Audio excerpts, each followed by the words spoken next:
Hello friends, welcome to Cookie Cooker Light.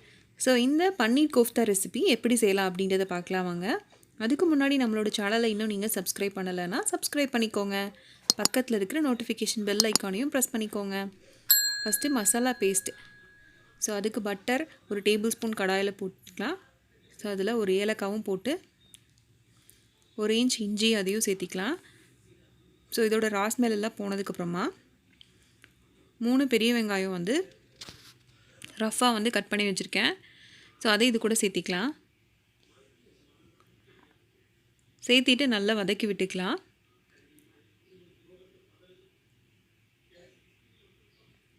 So இதோட colour வந்து நல்லா வந்து சேஞ்ச் ஆகணும்.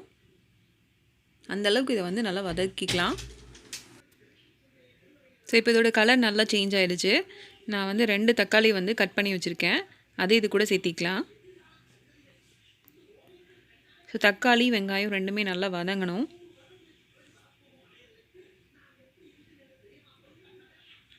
ஸோ இது வந்து சீக்கிரமாக வதங்கிறதுக்கு ஒரு 1/4 ஸ்பூன் வந்து சால்ட் வந்து இது கூட ஆட் பண்ணிக்கலாம்.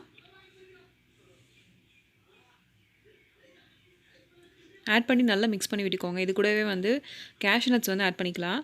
அப்போ தான் கிரேவி வந்து நல்லா திக்காக இருக்கும். ஸோ இப்போ நல்லா குக் ஆகிடுச்சு. இப்போ இதை நல்லா வந்து பேஸ்ட்டாக அரைச்சி எடுத்துக்கலாம். ஸோ இப்போ கோஃப்தா பால்ஸ் வந்து ப்ரிப்பேர் பண்ணிக்கலாம். ஃபஸ்ட்டு வந்து பவுலில் ஒரு பன்னீர் வந்து 150 கிராம்ஸ் வந்து நல்லா துருவி வச்சுருக்கேன். அது கூடவே வந்து 2 உருளைக்கிழங்கு வந்து வேக வச்சு மசிச்சு வச்சுருக்கேன். அது கூடவே வந்து காரத்துக்கு க்ரீன் சில்லிஸ் 2 பெரிய க்ரீன் சில்லிஸ் வந்து நல்லா சாப் பண்ணி வச்சுருக்கேன். உங்களோட காரத்துக்கு தகுந்த மாதிரி நீங்கள் போட்டுக்கோங்க. ஸோ இதில் வந்து ஒரு 1/2 ஆனியனை வந்து ஃபைனாக சாப் பண்ணி இது கூட ஆட் பண்ணிக்கோங்க. ஸோ இதில் 2 டேபிள் ஸ்பூன் வந்து கடலை மாவு அதையும் போட்டுக்கலாம் பைண்டிங்காக. ஸோ இது எல்லாமே போட்டுட்டு சால்ட் வந்து உங்களுக்கு வேணுங்கிற அளவு போட்டுக்கோங்க. நான் வந்து ஒரு 1/2 டீஸ்பூன் வந்து போடுறேன். ஸோ இது நல்லா போட்டு மிக்ஸ் பண்ணி விட்டுக்கலாம். இது கூட அடிஷ்னலாக வந்து கரம் மசாலா போட்டால் இன்னும் நல்லா டேஸ்ட்டாக இருக்கும். அதுக்காக கரம் மசாலா 1 டீஸ்பூன் வந்து போட்டுக்கிறேன். இப்போ வந்து ரெடி பண்ணியாச்சு. இதை வந்து சின்ன சின்ன பால்ஸாக வந்து உருட்டி எடுத்துக்கலாம். ஸோ இது பிரியாமல் இருக்கணும் அப்படிங்கிறதுக்காக மைதாவில் வந்து போட்டு ரோல் பண்ணி எடுத்துக்கலாம். ரோல் பண்ணி எடுத்து இதை தனியாக வச்சுக்கலாம்.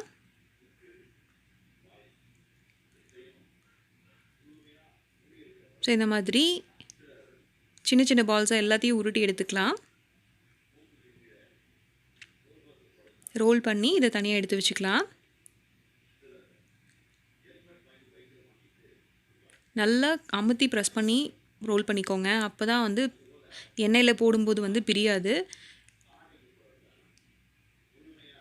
ஸோ இப்போ வந்து ஃப்ரை பண்ணுறதுக்கு ஆயிலை சூடு பண்ணி அதில் வந்து ஒரு பால்ஸாக போட்டு ஃப்ரை பண்ணிக்கோங்க. நீங்கள் அந்த பால்ஸை போடும்போது எக்ஸஸாக மாவு இருந்தது அப்படின்னா அதை தட்டிட்டு அதுக்கப்புறமா போட்டுக்கோங்க. இல்லாட்டி ஆயிலில் ஃபுல்லாக வந்து ஸ்ப்ரெட் ஆயிரும். பால்ஸை போட்டதும் உடனே வந்து அதை கலக்காதீங்க.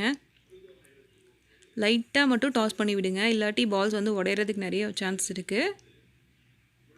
ஸோ ஒன் சைடு வந்து நல்லா கலர் சேஞ்ச் ஆகணும். கலர் சேஞ்ச் ஆனதுக்கப்புறமா இன்னொரு சைடு நீங்கள் திருப்பி போட்டுக்கோங்க.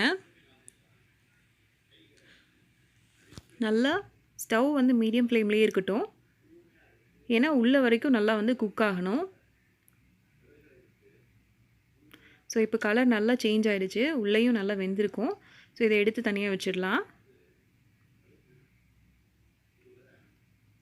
ஸோ இப்போ பன்னீர் கோஃப்தா கிரேவி பண்ணுறதுக்கு ஃபஸ்ட்டு ஒரு பவுலில் வந்து 2 டேபிள் ஸ்பூன் பட்டர் போட்டு அதில் ஒரு பே லீஃப் வந்து போட்டுக்கலாம். இதில் வேணும் அப்படின்னா நீங்கள் ஹோல் கரம் மசாலா ஐட்டம்ஸ் கூட போட்டுக்கலாம். நான் இது மட்டும்தான் போட்டிருக்கேன். ஸோ இதில் வந்து நீங்கள் அரைச்சி வச்சுருக்கிற அந்த பேஸ்ட்டு நல்லா ஃபைனாக அரைச்சி வச்சுருக்க பேஸ்ட்டை வந்து ஒன்ஸ் இதோட ஸ்மெல் போனதுக்கப்புறமா ஆட் பண்ணிக்கோங்க. ஸோ இந்த மசாலா பேஸ்ட்டோட ரா ஸ்மெல் வந்து போகணும்.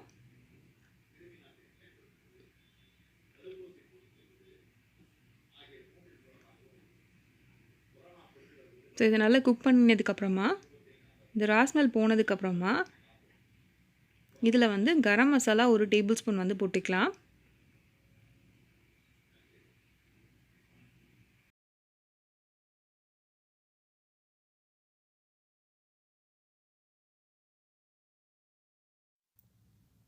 இது கூட வந்து சால்ட் 1 டீஸ்பூன் ஆட் பண்ணிக்கலாம்.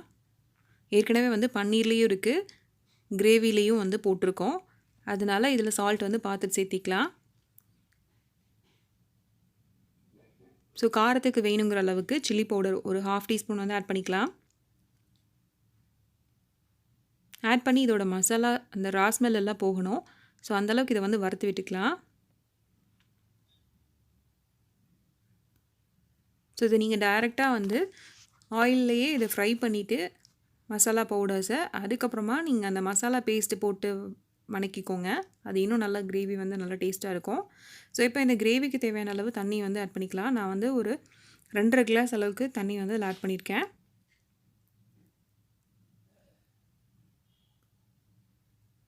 ஸோ இது நல்லா கொதிக்கட்டும் ஒரு 5 to 10 மினிட்ஸ்.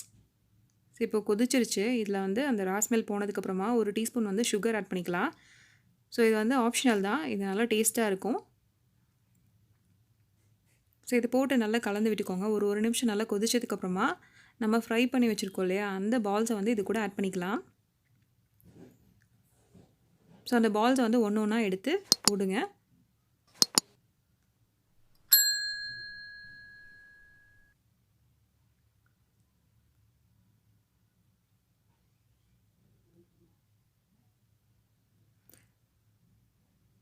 ஸோ இந்த பால்ஸை போட்டுட்டு லைட்டாக மட்டும்